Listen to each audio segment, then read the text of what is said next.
വണ്ടി Toyota കോളിസാണ്. Qualis 2002 model വണ്ടിയാണ്. വണ്ടി ഏകദേശം 4,77,000 കിലോമീറ്റർ ഓടിയിട്ടുണ്ട്. ഇതിൽ കംപ്ലയിൻ്റ് എന്ന് പറഞ്ഞു കഴിഞ്ഞാൽ ഫുള്ള് ചെക്കപ്പ്, ഫുള്ളായിട്ട് വർക്ക്, എന്തെല്ലാം വർക്കുണ്ടോ അത് കംപ്ലീറ്റ് ചെയ്യണം. മാക്സിമം പാർട്സ് OE പാർട്സ് ഇട്ടിട്ടുണ്ട്. മാക്സിമം എന്ന് പറഞ്ഞാൽ 100-90% പാർട്സ് OE പാർട്സ് ഇട്ടിട്ട് ചെയ്യാം. ബാക്കി ഏതാ നമുക്കിപ്പോൾ ഇനി ക്ലച്ച് കാര്യങ്ങളൊക്കെ ചെയ്യാനുണ്ട്, അതൊക്കെ ലൂക്ക് ഇടാൻ കുഴപ്പമില്ല. ബാക്കിയുള്ളത് ജെന്യൂൻ പാർട്സ് ഇട്ട് ചെയ്യാനാണ് കസ്റ്റമർ പറഞ്ഞിരിക്കുന്നത്. അപ്പോൾ നമ്മൾ സർവീസ് പാർട്സുകൾ ഇപ്പോൾ കംപ്ലീറ്റ് ആയിട്ടുണ്ട്. ബാക്കിയുള്ള സാധനങ്ങളെല്ലാം കംപ്ലീറ്റ് ഓർഡറാണ്. അപ്പോൾ അതിൽ ടൈമിംഗ് ബെൽറ്റ് തൊട്ടിട്ട് A to Z എല്ലാ പണികളും നമുക്കിതിനകത്ത് ചെയ്യാനുണ്ട്. അപ്പോൾ അതിൽ നമ്മളിപ്പോൾ ഓയിൽ ഫിൽറ്റർ കാര്യങ്ങളെല്ലാം കോസ്റ്റ്ലിയാണ്. ഇതിൻ്റെ ഓയിൽ ഫിൽറ്റർ കാര്യങ്ങളെല്ലാം ഡീസൽ ഫിൽറ്റർ ആണെന്നുണ്ടെങ്കിൽ 3,00,000 രൂപ ആ റേഞ്ചൊക്കെ വരുന്നുണ്ട്. എയർ ഫിൽറ്റർ 3 ചില്ലറ എങ്ങോട്ട് വരുന്നുണ്ട് റേറ്റ്. അപ്പോൾ അത്യാവശ്യം നല്ല റേറ്റ് ഉണ്ട്. അപ്പോൾ ഇതിൽ നമ്മളെല്ലാം ഒറിജിനൽ തന്നെ എടുത്തിട്ടുണ്ട്. ഒറിജിനലാകുമ്പോൾ ഇതിപ്പോൾ നമ്മൾ ഇതിപ്പോൾ ഇരുന്ന് ഡീസൽ ഫിൽറ്ററാണ്, ചെറിയ ഡീസൽ ഫിൽറ്റർ. അതുപോലെ തന്നെ ഓയിൽ ഫിൽറ്ററൊക്കെ 3,439 രൂപ റേഞ്ച് വരുന്നുണ്ട്. ഓയിൽ ഫിൽറ്റർ അല്ല, ഫ്യൂൽ ഫിൽറ്റർ വലുത്. അതുപോലെ തന്നെ ഓയിൽ ഫിൽറ്റർ, അതുപോലെ എയർ ഫിൽറ്റർ 2,457 രൂപ അങ്ങനെ എന്തോ റേഞ്ച് വരുന്നുണ്ട്. കറക്റ്റായിട്ട് കാണുന്നില്ല, അവർ സ്റ്റിക്കർ ഒട്ട് ചെയ്തുകൊണ്ട് കറക്റ്റായിട്ട് അറിയുന്നില്ല. അപ്പോൾ സർവീസ് പാർട്സുകൾ നമ്മൾ കംപ്ലീറ്റും ഒറിജിനൽ പാർട്സ് തന്നെ എടുത്തിട്ടുണ്ട്. അതുപോലെ ടൈമിംഗ് ബെൽറ്റ് അത് OE തന്നെ എടുത്തിട്ടുണ്ട്. എന്ന് വെച്ചാൽ ടൈം ബെൽറ്റ് ഒറിജിനൽ ഇട്ടാലേ അത് കറക്റ്റായിട്ട് നിൽക്കുള്ളൂ. ബാക്കിയുള്ള വാൾ കവർ പാക്കിംഗ് മാറ്റാനുണ്ട്. അതുപോലെ engine bed, gear box bed, പിന്നെ ക്ലച്ച് സെറ്റ്, അങ്ങനെയുള്ള ഒരുപാട് വർക്ക് ഉണ്ട് ഇതിനകത്ത്. എന്തായാലും നമുക്ക് മാക്സിമം സാധനം അതിനകത്ത് ഒറിജിനൽ ഇട്ടിട്ട് കംപ്ലീറ്റ് ചെയ്യാം. എന്താ വെച്ചാൽ കസ്റ്റമർക്ക് OE പാർട്സ് ഇട്ടിട്ട് ചെയ്താൽ മതി എന്നാണ് പറഞ്ഞിരിക്കുന്നത്. അപ്പോൾ നമുക്ക് ഒറിജിനൽ ഇട്ട് കൊടുക്കാം.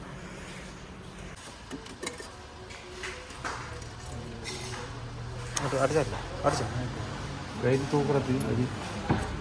ഇത്തിരി പരന്നെടുത്ത് അടിക്കാമോ?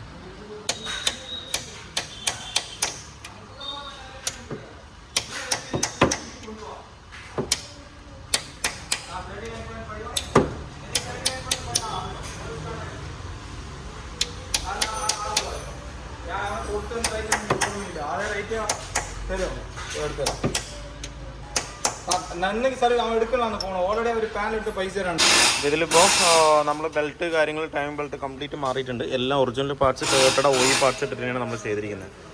എല്ലാ ബെൽറ്റും കാര്യങ്ങളെല്ലാം ഒറിജിനൽ പാർട്സ് ഇട്ട് തന്നെയാണ്. അതുപോലെ ഫിൽറ്റേഴ്സും നമ്മൾ ഒറിജിനൽ തന്നെയാണ് എടുത്തിരിക്കുന്നത്. ഡീസൽ ഫിൽറ്റർ ആയാലും ഇനി ചെറിയ കുട്ടി ഫിൽറ്റർ എല്ലാം ഓയിൽ ഫിൽറ്റർ കാര്യങ്ങളെല്ലാം ഒറിജിനലാണ്.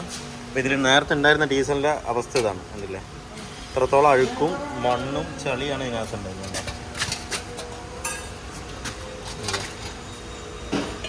ഇതാണ് ഫിൽറ്റർ നേരത്തെ ഉണ്ടായിരുന്നത്. പുർലോട്ടറുടെ ആണ് ഫിൽറ്റർ ഇതിൽ കിടക്കുന്നത്. ഇത് OE ആണ്, ടെൻസൻ്റെ. ഇത്രയും അഴുക്കും കാര്യങ്ങളുണ്ട് ഇപ്പോൾ നമുക്ക് ഇതിനകത്ത് മാറ്റുന്നത്. നേരത്തുള്ളതും 2 ഫിൽറ്ററും OE തന്നെ, പുർലോട്ടർ തന്നെയാണ് OE ബ്രാൻഡിൽ വരുന്നത്, അത് തന്നെയാണ്. പിന്നെ അതുപോലെ തന്നെ വാൾ കവർ പാക്കിങ് കാര്യങ്ങളെല്ലാം മാറ്റി ഇപ്പോൾ സെറ്റാക്കിയിട്ടുണ്ട് ഇതിനകത്ത്.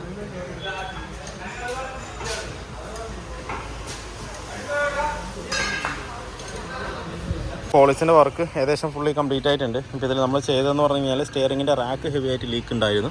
അത് നമ്മൾ റാക്ക് അഴിച്ച് റിപ്പയർ ചെയ്ത് സെറ്റാക്കിയിട്ടുണ്ട്. അതുപോലെ തന്നെ എല്ലാം അടിക്കും കേട്ടോ. ഫ്രെയിം വേണം കേട്ടോ, IND.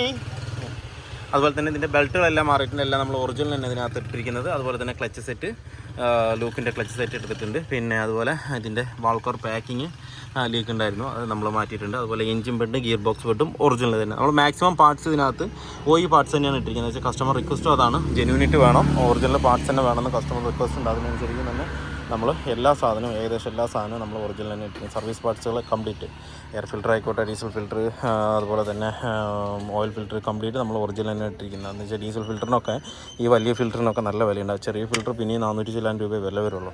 പക്ഷേങ്കിൽ വലിയ ഫിൽറ്റർ ഏകദേശം നല്ല റേറ്റും വരുന്നുണ്ട്. അപ്പോൾ എന്തായാലും അത് ഒറിജിനൽ തന്നെ നമ്മൾ സെറ്റാക്കിയിട്ടുണ്ട്. അതുപോലെ ബെൽറ്റുകളും ഒറിജിനൽ തന്നെ സെറ്റാക്കിയിട്ടുണ്ട്. ക്ലച്ച് സെറ്റ് ലൂക്കിൻ്റെ ഇട്ടിട്ടുണ്ട്. ഇനിയിപ്പോൾ നമുക്ക് ചെയ്യാനുള്ളത് സ്റ്റിയറിംഗ് റാക്കും റിപ്പയർ ചെയ്തിട്ടിട്ടുണ്ട്. പിന്നെ അതുപോലെ ഫ്രണ്ടിലെ സസ്പെൻഷൻ കംപ്ലീറ്റ് ആയിട്ട് ചെയ്തിട്ടുണ്ട്. ലോവർ ആം അപ്പർ ആം പറഞ്ഞ പോലെ എല്ലാ സാധനവും മാറ്റിയിട്ടുണ്ട്.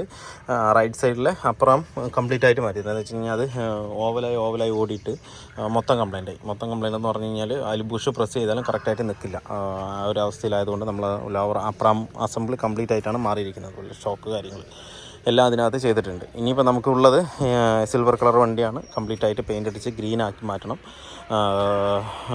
സ്റ്റോക്ക്. പക്ഷേങ്കിൽ വേറെ എക്സ്ട്രാ ഫിറ്റിങ്സോ കാര്യങ്ങളോ ഒന്നും തന്നെ കസ്റ്റമർക്ക് ആവശ്യമില്ല. ഈ വണ്ടി എങ്ങനെയാണോ ആ ഒരു ലെവലിൽ തന്നെ കൊണ്ടുവന്നാൽ മതി. ഗ്രീൻ കളർ പെയിൻ്റ് അടിക്കുക, പിന്നെ ജെന്യൂൻ എങ്ങനെയാണോ വരുന്നത് ആ ഒരു അതേ കണ്ടീഷനിലാണ് കൊണ്ടുവരേണ്ടത്. അതുപോലെ ലൈറ്റ് കാര്യങ്ങളെല്ലാം ഒറിജിനൽ തന്നെ ഇടുക. ഒറിജിനൽ ലൈറ്റ് ഇട്ടാൽ മതി എന്നാണ് കസ്റ്റമർ റിക്വസ്റ്റ്. അപ്പോൾ അത് തന്നെ നമുക്ക് കയറ്റി കൊടുക്കാം. പിന്നെ ഇതിൻ്റെ ഫ്രണ്ട് ഗ്രില്ലൊക്കെ ലോക്കൽ ഗ്രില്ലാണ് ഇട്ടിരിക്കുന്നത്. അത് മാറ്റി നമുക്ക് ഒറിജിനൽ ഗ്രില്ല് തന്നെ ആക്കി കൊടുക്കണം. ലോക്കൽ ഗ്രില്ലാണോ ഒറിജിനൽ എന്നല്ല, പക്ഷേ പെയിൻ്റ് അടിച്ചിട്ട് മൊത്തം ഗ്രേ ആക്കിയിട്ടുണ്ട്. ഒറിജിനൽ വരുന്നത് ഇങ്ങനെയല്ല, ഒരു സിൽവറും ഗ്രേയും ആയിട്ടാണ് അതിനകത്ത് വരുന്നത്. അപ്പോൾ അത് നമുക്ക് മാറ്റാനുണ്ട്. പിന്നെ ഇൻറ്റീരിയർ വർക്കുണ്ട്. ഇതേ സീറ്റിൽ തന്നെ ഫ്രണ്ട് മാത്രം ബക്കറ്റ് സീറ്റ് ആക്കിയിട്ട് ബാക്കിയെല്ലാം നോർമൽ സീറ്റ് ആക്കിയിട്ടാണ് നമുക്ക് സ്റ്റിച്ച് ചെയ്യാനുള്ളത്. അപ്പോൾ മെക്കാനിക്കൽ വർക്ക് ഫിനിഷ് ആയിട്ടുണ്ട്. ഇനിയിപ്പോൾ അടുത്തൊരു വീഡിയോയിൽ നമുക്ക് പെയിൻറ്റിങ്ങിൻ്റെയും ടിങ്കറിങ്ങിൻ്റെയും അതുപോലെ തന്നെ സീറ്റ് വർക്കിൻ്റെയും എല്ലാം കൂടി ചേർത്തിട്ട് അടുത്തൊരു വീഡിയോ ഫുള്ളായിട്ട് നമ്മൾ ചെയ്യാൻ നിന്ന് കഴിഞ്ഞാൽ complete full length over length ആവും. അതുകൊണ്ട് നമ്മൾ അത് നെക്സ്റ്റ് വീഡിയോ നമുക്ക് പാച്ച് വർക്കും പെയിൻറ്റിങ്ങിനുമായിട്ട് നെക്സ്റ്റ് ഒരു വീഡിയോ ചെയ്യാം. അപ്പോൾ വീഡിയോ എല്ലാവർക്കും ഇഷ്ടമായി ലൈക്ക് ചെയ്യുക, ഷെയർ ചെയ്യുക, അതുപോലെ തന്നെ സബ്സ്ക്രൈബ് ചെയ്യാതെയാണ് വീഡിയോ കാണുന്നത്. നിങ്ങൾ സബ്സ്ക്രൈബ് സപ്പോർട്ട് ചെയ്യുക. മറ്റൊരു വീഡിയോയിൽ കാണുന്നവരെ എല്ലാവർക്കും ബൈ.